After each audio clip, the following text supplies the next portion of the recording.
இல்லை, இதுதான் நான் இந்த இன்டர்வியூ ஃபுல்லாகவே நிறைய இடத்துல எம்பசைஸ் பண்ணது. மணி அப்படிங்கிற ஒரு விஷயத்தை மட்டுமே நம்ம நோக்கி போகும்போது it's very easy to utilise them. இப்போ நான் சரி மணி தானே ப்ரோ, வாங்க ப்ரோ, நான் உங்களுக்கு ஒரு இது பண்ணுறேன், எனக்கு ஒரு 40,000 கட்டுங்க, இந்த ப்ராசஸில் சேருங்க, நான் உங்களுக்கு சொல்லித்தரேன், நீங்கள் ஏர்ன் பண்ணிக்கலாம் அப்படின்னா கூட்டு நம்பிக்கையில் வந்து ஏர்ன் பண்ணுவோம். ஜாயின் பண்ணுற ஆளுங்களும் இருக்காங்க, கண்டிப்பாக இருக்காங்க. அதை வச்சு சம்பாதிச்சு கைவிட்டு போனவங்களும் இருக்காங்க. அந்த ப்ராசஸ் பண்ணாதீங்க. உங்ககிட்ட நிறைய பேர் கேட்குற ஒரு முக்கியமான விஷயம், இதை நான் கண்டிப்பாக இந்த பாட்காஸ்ட்டில் சொல்லியே ஆகணும். ப்ரோ, நான் இவ்வளோ காசு வச்சிருக்கிறேன், ஒரு 15 லட்ச ரூபா வச்சிருக்கிறேன், 8 லட்ச ரூபா வச்சிருக்கிறேன், 3 லட்ச ரூபா வச்சிருக்கிறேன், நான் என்ன பிஸ்னஸ் பண்ணலான்னு கேட்பாங்க. தயவு செஞ்சு அந்த தப்பை பண்ணாதீங்க. நீங்க எவ்வளவு வச்சிருக்கீங்க அப்படிங்கறது யாருக்குமே சொல்லாதீங்க. அதுக்கு சொல்றீங்க, அதை யூஸ் பண்ணி மெட்டீரியலிஸ்டிக் பண்ணி அதை வச்சு வீடு கட்டுறதுக்கு நிறைய பேர் பிளான் பண்ணுவானுங்க. இருக்கானுங்க அந்த மாதிரி நிறைய தற்கூரிங்க சுத்திட்டு இருக்குதுங்க. சரி, இவன் 2 லட்ச ரூபா சொல்லி எப்படி 2 லட்ச ரூபா கறந்துடணும் அப்படிங்கிற மாதிரி நிறைய பேர் இருக்கானுங்க. Don't tell what you have in your hand. இவ்வளோ வச்சிருக்கேன் அவ்வளோ வச்சிருக்கேங்கிறது யாருக்கிட்டையுமே சொல்லாதீங்க. உங்களுக்கு உங்கள் அம்மா அப்பாவுக்கு உங்கள் குடும்பத்தினருக்கு தெரிஞ்சிச்சுன்னா போதும், ஓடுங்க அப்படிங்கிற மாதிரி தான் நான் சொல்லுவேன். ஓகே. அந்த இதே மாதிரி இந்த ஒரு கேள்வி வந்து பார்த்தீங்கன்னா நிறைய இடத்துல வந்து நிறைய பேர் கேட்குற ஒரு கேள்வி, அப்புறம் ஒரு பெஸ்ட்டு பிஸ்னஸ் ஐடியா தான் சொல்லுங்களேன் அப்படின்னு ஒரு கேள்வி கேட்பாங்க. இதுக்கு உங்களுடைய பதில் என்னவாக இருக்கும்? அதாவது ஒரு பெஸ்ட்டு பிஸ்னஸ் ஐடியாவை என்னால் எக்ஸிக்யூட் பண்ணி சக்ஸஸ்ஃபுல்லாக வந்துட முடியுமா அப்படிங்கிற மாதிரி தான் அவங்க கேட்குறாங்களா அப்படிங்கிற எனக்கு தெரியல. ஆனால் இந்த ஒரு கேள்வி வந்து எல்லா இடத்துலையும் பரவாயில்ல கேட்கப்படுற ஒரு கேள்வி. ப்ரோ, ஒரு பெஸ்ட் பிஸ்னஸ் ஐடியா தான் சொல்லுங்கள்.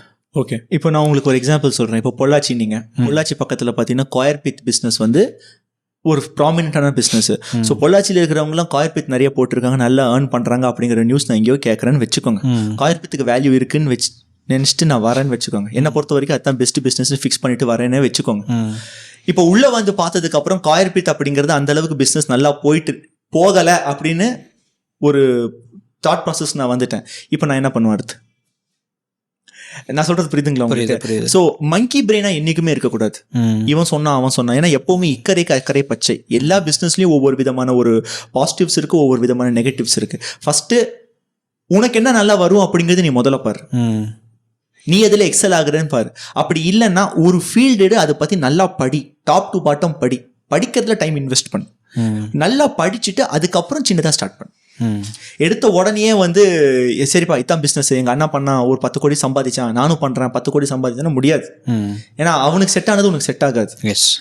நீ அவன் வந்து ஏபி நெகட்டிவா இருக்கலாம், நீ ஓ பாசிட்டிவா இருக்கலாம். எக்ஸாம்பிள் சொல்றேன், அதை தூக்கி இங்க போட்டோம்னா ஆகாது. ஸோ இந்த மாதிரியான ஒரு ப்ராசஸ் தான் அது.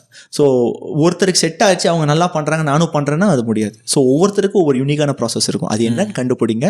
அப்படி இல்லைன்னா இதுதான் முடிவு பண்ணிட்டீங்கன்னா அதில் இறங்கி ஃபுல்லாக படிங்க, ஃபுல்லாக தேடுங்க, ப்ராப்ளமை கண்டுபிடிங்க, வழியை கண்டுபிடிங்க, அதை காசாக்குங்க.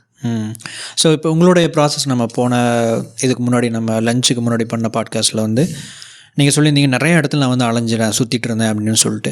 அப்போ நீங்கள் நிறைய விஷயங்கள் பார்த்துருக்கலாம். இப்போ நீங்கள் பண்ணிகிட்ருக்கிற விஷயம், நீங்கள் ஸ்டார்ட் பண்ணணும்னு நினச்ச விஷயத்த வந்து பார்த்ததும் எப்படி இதெல்லாம் பண்ணலாம் அப்படின்னு நீங்கள் தெரிஞ்சுக்கிட்டீங்க? எனக்கு சத்தியமாக தெரில. டைரக்ட் ஆன்சரே அதுதான். சத்தியமா தெரியல. நான் உங்களுக்கு ஏற்கனவே அந்த இதுக்கு முன்னாடி ப்ரீவியஸாவே சொல்லியிருந்தேன். நாங்க பண்ணிட்டு இருந்தது வேற, சைட்ல சின்னதா பண்ணது வேற, இப்போ நாங்க பண்ணிட்டு இருக்கிறது வேற. நீங்க எவால்விங் ப்ராசஸே, என்னோட கரியர் எவால்விங் ப்ராசஸே பார்த்தீங்கன்னா வேறையா இருக்கும். From a teacher to a trainer, from a trainer recruiter to a trainer to இப்போ கன்சல்டிங் பண்ணிட்டு இருக்கிறோம். கன்சல்டிங் பிளஸ் ட்ரைனிங்ஸ் பண்ணிட்டு இருக்கோம் ஒரு சில பேருக்கு மட்டும். ஸோ இந்த எவால்வ்மெண்ட் பாருங்க, டீச்சருக்கும் கன்சல்டருக்கும் சம்பந்தமே கிடையாது. அதுவும் மெக்கானிக்கல், இங்க சேல்ஸ். சொல்றது புரியுதுங்களா உங்களுக்கு?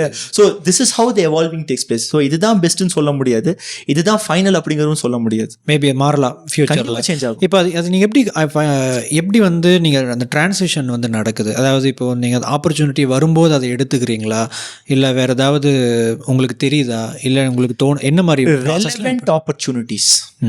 irrelevant ஆப்பர்ச்சுனிட்டிஸ் கிடையாது. ஓகே, துபாயில் நீங்க வந்து துபாய்க்கு ஜெபில் அலி போர்ட்டுக்கு நீங்கள் உருளைக்கிழங்கு செல் பண்ணாங்க, நல்ல வேல்யூ இருக்கு அப்படிங்கிறது ஒரு ஆப்பர்ச்சுனிட்டி.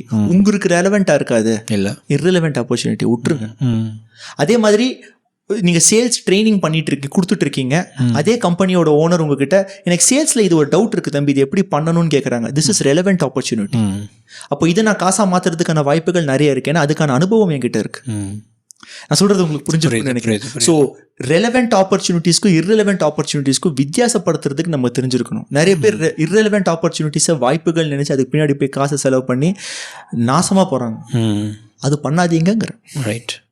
நண்பர்களே, ஐ ஹோப் இந்த வீடியோ பகுதி உங்களுக்கு ரொம்பவுமே உபயோகமாக இருந்திருக்கும் அப்படின்னு நான் நம்புகிறேன். இந்த வீடியோ சேரன் அகாடமி ஹுசைன் ப்ரோவோட சேர்ந்து ஒரு பாட்காஸ்ட் பண்ணியிருந்தேன். அதில் எடுக்கப்பட்ட ஒரு சின்ன பகுதி தான் இந்த வீடியோவை. இந்த பாட்காஸ்ட் எபிசோடை நீங்கள் ஃபுல்லாக பார்க்கணும் அப்படின்னா இந்த இடத்துல ரைட் சைடில் உங்களுக்கு அந்த ஸ்க்ரீனில் அப்பியர் ஆகும். நீங்கள் கிளிக் பண்ணி அந்த வீடியோவை நீங்கள் பார்க்கலாம்.